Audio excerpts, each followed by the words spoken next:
The fourth noble truth is that of the way leading to the cessation of dukkha. This is known as the middle path, Majjhima Patipada, because it avoids two extremes. One extreme being the search for happiness through the pleasures of the senses, which is low, common, unprofitable, and the way of the ordinary people. The other being the search for happiness through self-mortification in different forms of asceticism, which is painful, unworthy, and unprofitable. Having himself first tried these two extremes and having found them to be useless, the Buddha discovered through personal experience the middle path, which gives vision and knowledge, which leads to calm, insight, enlightenment, Nirvana. This middle path is generally referred to as the Noble Eightfold Path, Ariya-Atthangika-Magga, because it is composed of 8 categories or divisions, namely 1. Right view or right understanding, Samadhi. 2. Right thought, Samasankappa. 3. Right speech, Samavaka. 4. Right action, Samakamanta. 5. Right livelihood, Sama-ajiva. 6. Right effort, Samavayama. 7. Right mindfulness, Samasati. 8. Right concentration, Samasamadhi. Practically the whole teaching of the Buddha, to which he devoted himself during 45 years, deals in some way or other with this path. He explained it in different ways and in different words to different people according to the stage of their development and their capacity to understand and follow him. But the essence of those many thousand discourses scattered in the Buddhist scriptures is found in the Noble Eightfold Path. It should not be thought that the 8 categories or divisions of the path should be followed and practiced one after the other in the numerical order as given in the usual list above. But they are to be developed more or less simultaneously, as far as possible according to the capacity of each individual. They are all linked together, and each helps the cultivation of the others. These 8 factors aim at promoting and perfecting the 3 essentials of Buddhist training and discipline, namely ethical conduct, sila, mental discipline, samadhi, and wisdom, panna. It will therefore be more helpful for a coherent and better understanding of the 8 divisions of the path if we group them and explain them according to these 3 heads. 1. Ethical conduct, sila, is built on the vast conception of universal loving kindness and compassion for all living beings, on which the Buddha's teaching is based. It is regrettable that many scholars forget this great ideal of the Buddha's teaching and indulge in only dry philosophical and metaphysical divagations when they talk and write about Buddhism. The Buddha gave his teaching for the good of the many, for the happiness of the many, out of compassion for the world. According to Buddhism, for a man to be perfect, there are 2 qualities that he should develop equally: compassion, karuna, on one side, and wisdom, panna, on the other. Here compassion represents love, charity, kindness, tolerance, and such noble qualities on the emotional side, or qualities of the heart, while wisdom would stand for the intellectual side or the qualities of the mind. If one develops only the emotional neglecting the intellectual, one may become a good-hearted fool, while to develop only the intellectual side neglecting the emotional may turn one into a hard-hearted intellect without feeling for others. Therefore, to be perfect, one has to develop both equally. That is the aim of the Buddhist way of life. In it, wisdom and compassion are inseparably linked together, as we shall see later. Now in ethical conduct, sila, based on loving kindness and compassion, are included 3 factors of the Noble Eightfold Path, namely right speech, right action, and right livelihood. Right speech means abstention. 1. From telling lies. 2. From backbiting and slander and talk that may bring about hatred, enmity, disunity, and disharmony among individuals or groups of people. 3. From harsh, rude, impolite, malicious and abusive language, and 4. From idle, useless, and foolish babble and gossip. When one abstains from these forms of wrong and harmful speech, one naturally has to speak the truth, has to use words that are friendly and benevolent, pleasant and gentle, meaningful and useful. One should not speak carelessly. Speech should be at the right time and place. If one cannot say something useful, one should keep noble silence. Now, in understanding wrong speech as wrong and right speech as right, one practices right view. In making efforts to overcome evil speech and arouse right speech, one practices the right effort. In overcoming wrong speech with an attentive mind and dwelling in possession of right speech with attentive mind, one practices the right mindfulness. Hence, there are 3 factors that accompany and follow the right speech, namely, right view, right effort, and right mindfulness. Right action aims at promoting moral, honorable, and peaceful conduct. It admonishes us that we should abstain 1. From injuring or killing any living being. 2. From stealing. 3. From dishonest dealings. 4. From wrong conduct in sexual pleasures, intoxicants, and gambling. And that we should also help others to lead a peaceful and honorable life in the right way. Immoral physical and verbal actions such as deceit, trickery, usury, and ungratefulness are considered wrong speech and actions.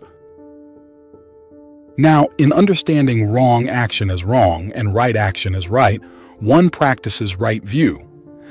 In making efforts to overcome wrong action and arouse right action, one practices the right effort. In overcoming wrong action with attentive mind and dwelling in possession of right action with attentive mind, one practices the right mindfulness. Hence, there are 3 factors that accompany and follow the right action, namely, right view, right effort, and right mindfulness. Right livelihood means that one should abstain from making one's living through a profession that brings harm to others, such as trading in arms and lethal weapons, intoxicating drinks, poisons, killing animals, cheating, etc., and should live by a profession that is honorable, blameless, and innocent of harm to others. One can clearly see here that Buddhism is strongly opposed to any kind of war, when it lays down that trade in arms and lethal weapons is an evil and unjust means of livelihood. In general, one should refrain from livelihood based on wrong conduct to be avoided under right action and right speech. Now, in understanding wrong livelihood as wrong and right livelihood as right, one practices right view. In making efforts to overcome wrong livelihood and to establish right livelihood, one practices the right effort. In overcoming wrong livelihood with attentive mind and dwelling in possession of right livelihood, one practices the right mindfulness.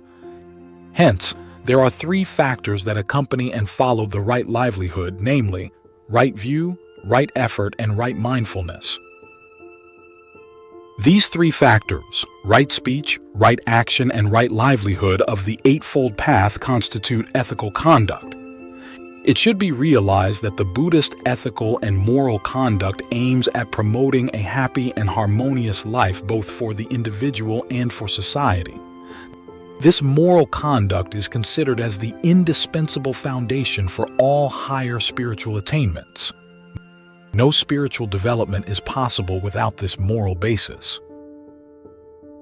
2. Next comes mental discipline, samadhi, in which are included 3 other factors of the Eightfold Path, namely right effort, right mindfulness or attentiveness, and right concentration. Right effort is concerned with the development of the mind. There are 4 great efforts, namely the effort to avoid, the effort to overcome, the effort to develop, and the effort to maintain. 1. The effort to avoid. Here one arouses the will to avoid the arising of evil, unwholesome states of mind that have not yet arisen. He makes effort, stirs up his energy, exerts his mind and strives. How? By watching over and restraining his senses, by noting seeing, hearing, smelling, tasting, touching, and thinking at the moment of seeing, hearing, smelling, tasting, touching, and thinking. 2. The effort to overcome. Here one arouses the will to overcome the evil, unwholesome states of mind that have already arisen. He makes effort, stirs up his energy, exerts his mind, and strives. How? He does not retain any thought of greed, ill will, delusion, or any other unwholesome states that may have arisen. He abandons them, dispels them, destroys them, and causes them to disappear by noting them mindfully as they arise. 3. The effort to develop. Here one rouses the will to arouse wholesome states of mind that have not arisen. He makes effort, stirs up his energy, exerts his mind, and strives. How? He develops the 7 factors of enlightenment, namely mindfulness, sati, investigation of physical and mental processes, Dhammavikaya, energy, viriya, pleasurable interest, piti, tranquility, passaddhi, concentration, samadhi, and equanimity, upekkha. 4. The effort to maintain. Here one rouses the will to maintain the wholesome states of mind that have already arisen and not allow them to disappear, but develop them to full maturity, bhavana. He makes effort, stirs up his energy, exerts his mind, and strives. How? By applying the mind firmly on the object of concentration, either in tranquility or insight meditation. These 4 are the right efforts that are explained with reference to their 4 functions, namely, avoiding, overcoming, developing, and maintaining. But in reality, there is only one factor here: effort. When one tries to attain any one of the purities, the effort so exercised covers these 4 functions automatically. Right mindfulness, or attentiveness, is the quality of complete awareness developed through the 4 foundations of mindfulness. Here one dwells in contemplation of the body, kaya, contemplation of feelings, vedana, contemplation of the mind, citta, and contemplation of mind objects such as ideas, thoughts, conceptions, and things, dhamma, ardent, mindful, and clearly comprehending after putting away greed and hatred. How does one dwell in contemplation of the body? Reflect on the body, starting from the top of the head to the soles of the feet and back up again, seeing it internally and externally. Contemplate the 32 parts of the body, such as head hair, body hair, nails, teeth, skin, flesh, sinews, bones, bone marrow, kidneys, heart, liver, diaphragm, spleen, lungs, bowels, intestines, stomach, feces, brain, bile, phlegm, pus, blood, sweat, fat, tears, grease, saliva, nasal mucus, synovial fluid, urine. Perceive these parts as they truly are, understanding that they are composed of the 4 great elements: earth, water, fire, and air. From birth until it becomes old, sick, and dies, this body always carries impure elements such as blood, pus, urine, feces, and other impurities. Contemplating the impurity of the body has 3 great benefits. 1. Reducing desire. Seeing the impurity of the body helps the practitioner reduce immersion in desires and cravings, leading to the cessation of craving and clinging. When it is clear that this body is not worth clinging to, the mind becomes more serene and tranquil. 2. Increasing wisdom. Clearly understanding the true nature of the body, the practitioner will see more clearly the truths of impermanence, suffering, and non-self. Seeing that this body is merely temporary and not an eternal entity, wisdom will be awakened. 3. Cultivating compassion. Recognizing that the bodies of all beings are the same, subject to impurity, the practitioner easily develops compassion, empathy, and a willingness to help others. Always be diligent and mindful in all actions, speech, and thoughts. How does one dwell in contemplation of feelings? Through mindfulness of pleasant feelings, unpleasant feelings, and neutral feelings, one beholds how feelings arise, beholds how feelings pass away, beholds the arising and passing away of feelings. Thus one understands that the expression "I feel" is only a conventional expression. One understands that in the ultimate sense there are only feelings but no I or self who experiences the feelings. How does one dwell in contemplation of the mind? Through mindfulness of the mental states such as the greedy mind, angry mind, deluded mind, contracted mind, distracted mind, concentrated mind, developed mind, freed mind, and their opposing states. Thus one beholds how consciousness arises, beholds how consciousness passes away, beholds the arising and passing away of consciousness. Thus one understands that the mind is not a permanent entity. When the greedy mind arises, there is only greedy mind but no I or self who is greedy. How does one dwell in contemplation of mind objects? Through mindfulness of mind objects, namely, the 5 mental hindrances, namely, sensual desire, ill will, sloth and torpor, distraction and doubts. The 5 aggregates of clinging, the 6 sense bases and their objects, the 7 factors of enlightenment, the 4 noble truths. Thus one beholds how mind objects arise, beholds how mind objects pass away, beholds the arising and passing away of mind objects. One understands that mind objects are impermanent, suffering, and not self or I. Through the application of the 4 foundations of mindfulness, one develops the right view, or right understanding, by the realization of insight wisdom leading finally to the realization of the path and fruition knowledge, Magga Phala Gnana, and the attainment of Nibbana, the cessation of all suffering. The meditation on the 4 foundations of mindfulness is called Satipatthana Vipassana meditation. The third and last factor of mental discipline is right concentration.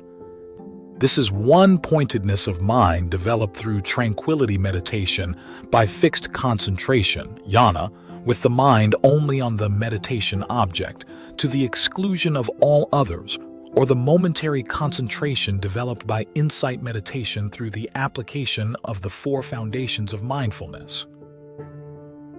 Right concentration is present in all wholesome consciousness and hence is accompanied by at least the right thought, application of mind, right effort, and right mindfulness. The 3 factors, right effort, right mindfulness, and right concentration form the concentration group of the Eightfold Noble Path by which one penetrates into the true nature of mental and physical processes, thereby attaining the right view by realization of insight wisdom. 3. The remaining 2 factors, namely right thought and right view, go to constitute wisdom, panna. Right thought denotes the thoughts of selfless renunciation or detachment, thoughts of loving kindness and compassion, and thoughts of non-violence which are extended to all beings. It is very interesting and important to note here that thoughts of selfless detachment, loving kindness, compassion, and non-violence are grouped on the side of wisdom. This clearly shows that true wisdom is endowed with these noble qualities, and that all thoughts of selfish desire, ill will, hatred, and violence are the result of a lack of wisdom. In all spheres of life, whether individual, social, or political.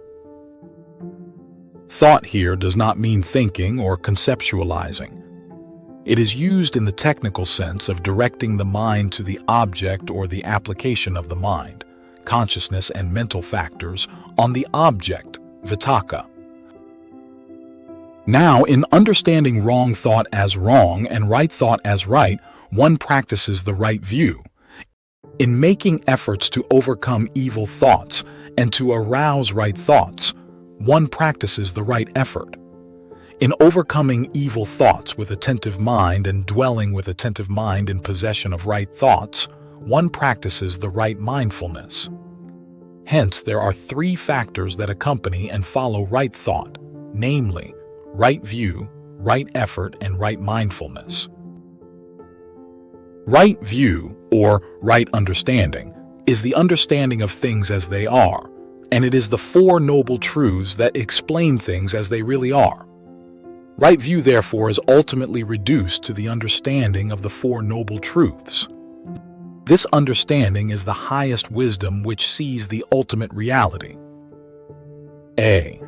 Right view of the 10 subjects as taught by the Buddha, namely, 1. There is moral significance in almsgiving. 2. There is moral significance in large offerings. 3. There is moral significance in small gifts. 4. There is the result of well done and ill done, action. 5. There is moral significance in what is done to one's mother.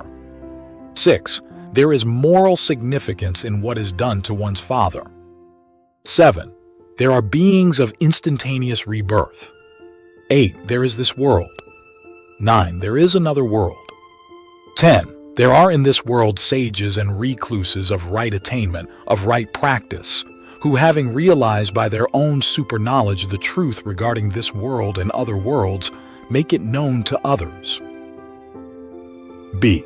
Right view of the law of karma, for example. All beings are owners of their karma and will reap the corresponding results. C. Right view through penetration into the true nature of mental and physical processes, nama-rupa, parikeda-nana. D.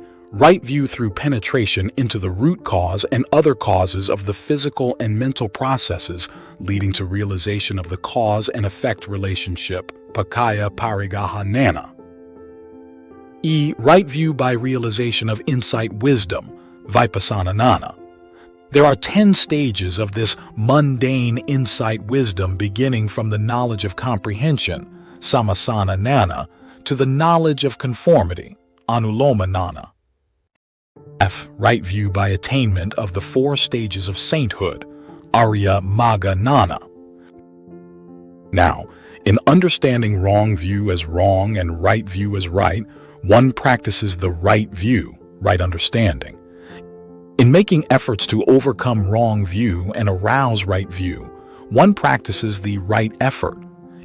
In overcoming wrong view with attentive mind and dwelling with attentive mind in the possession of right view, one practices the right mindfulness. Hence, there are 3 factors that accompany and follow right view, namely, right view, right effort, and right mindfulness. According to Buddhism, there are 2 sorts of understanding. What we generally call understanding is knowledge, an accumulated memory, and an intellectual grasping of a subject according to certain given data. This is called knowing accordingly, anubbodha. It is not very deep. Real deep understanding is called penetration, padavedha, seeing a thing in its true nature without name and label. This penetration is possible only when the mind is free from all impurities and is fully developed through meditation. From this brief account of the path, one may see that it is a way of life to be followed, practiced, and developed by each individual. It is self-discipline in body, word, and mind, self-development, and self-purification. It has nothing to do with belief, prayer, worship, or ceremony. In that sense, it has nothing which may popularly be called religious.